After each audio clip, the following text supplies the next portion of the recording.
নমস্কার বন্ধুরা, সোমা কিচেন বাংলায় আপনাদের সবাইকে স্বাগত। আশা করছি সবাই খুব ভালো আছেন।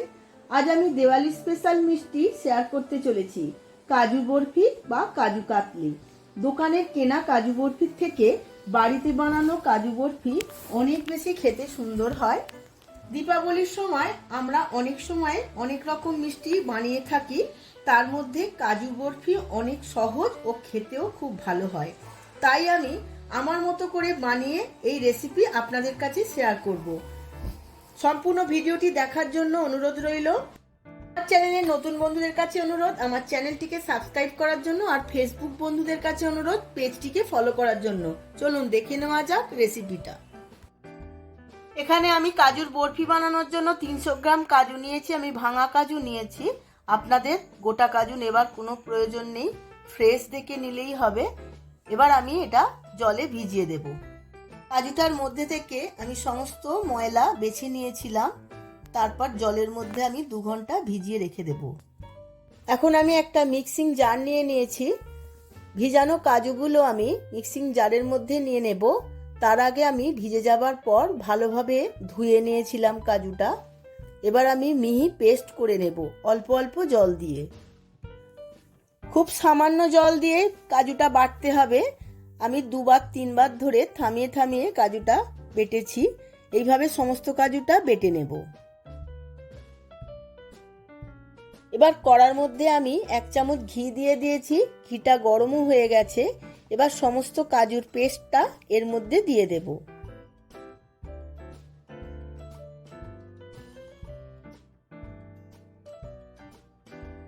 মিক্সিতে কাজু পেস্ট করার সময় আমি খুব অল্প পরিমাণ জল ব্যবহার করেছিলাম, কেন চিনি দেওয়ার পর কাজুটা অনেকটাই পাতলা হয়ে যাবে।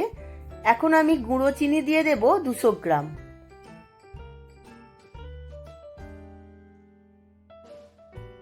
এখন কাজুর পেস্ট আর চিনি ভালোভাবে মিশিয়ে নেব। এই সময় আমি গ্যাসের ফ্লেমটা অফ করে দিয়েছি, কেন এই মেশাতে মেশাতে নিচেটা জ্বলে যেতে পারে। তার জন্য অফ করে দিয়েই আমি পেস্টটা ভালোভাবে মিশিয়ে নেব।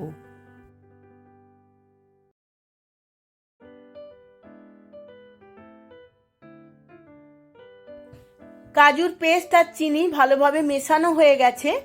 আবার আমি গ্যাসটা জ্বালিয়ে নেব। এখন আমি বেশ 10 থেকে 15 মিনিট ভালোভাবে পাক করে নেব। এই সময় খুন্তি দিয়ে খুব ভালো করে নাড়তে হবে, কেন কাজু আর চিনি মিশে গিয়ে খুব তাড়াতাড়ি কড়ার নিচে লেগে যেতে পারে। এইভাবে আমি আরো 5 মিনিট পাকটা করে নেব। দেখুন বন্ধুরা, আমার অনেকটাই টাইট হয়ে এসেছে। এখনো আমার 10 থেকে 15 মিনিট লাগবে আরো একটু টাইট করতে।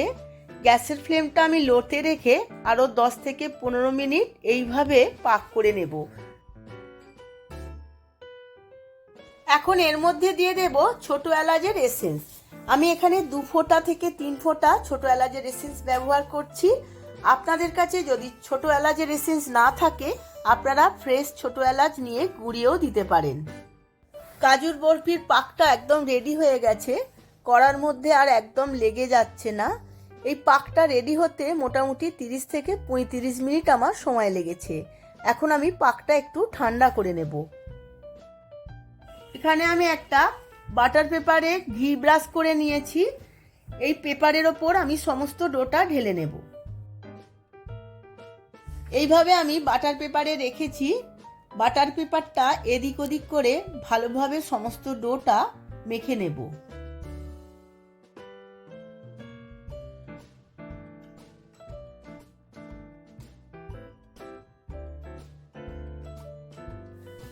সমস্ত ডোটা ভালোভাবে হাতের সাহায্যে চেপে চেপে একটু স্প্রেড করে দেব। বেশ ঠান্ডাও হয়ে গেছে, আর হাতে লাগছে না। এখন একটা সাইড থেকে বাটার পেপারটা এর ওপরে চাপিয়ে দেব। এরপর বেলনের সাহায্যে আস্তে আস্তে আমি বেলে নেব।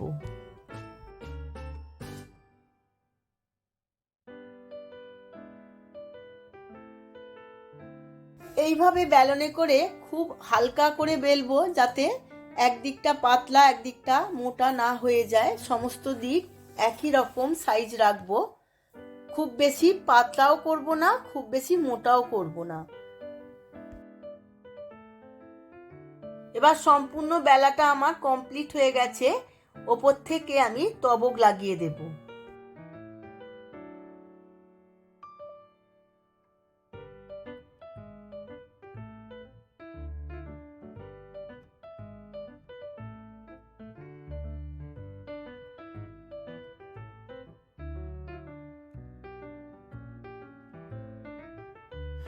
প্রথমে আমি সাইডগুলো কেটে বাদ দিয়ে দেব। আমি একটা স্কেল নিয়ে নিয়েছি। প্রথমে ছুরি দিয়ে লম্বা লম্বা করে কেটে নেব। আপনারা চাইলে পিৎজা কাটার দিয়েও কাটতে পারেন। এইভাবে লম্বা লম্বা করে কেটে নিয়ে পুরোটা, তারপর আমি আড়াআড়িভাবে একটা শেপ দেব। পুরো জিনিসটা আমার বরফির আকারে তৈরি হবে। এইভাবে ছুরির সাহায্যে বরফির মতো কাটলে সুন্দর দেখতে হয়। কাজুর বরফিগুলো খুবই সুন্দর দেখতে লাগে।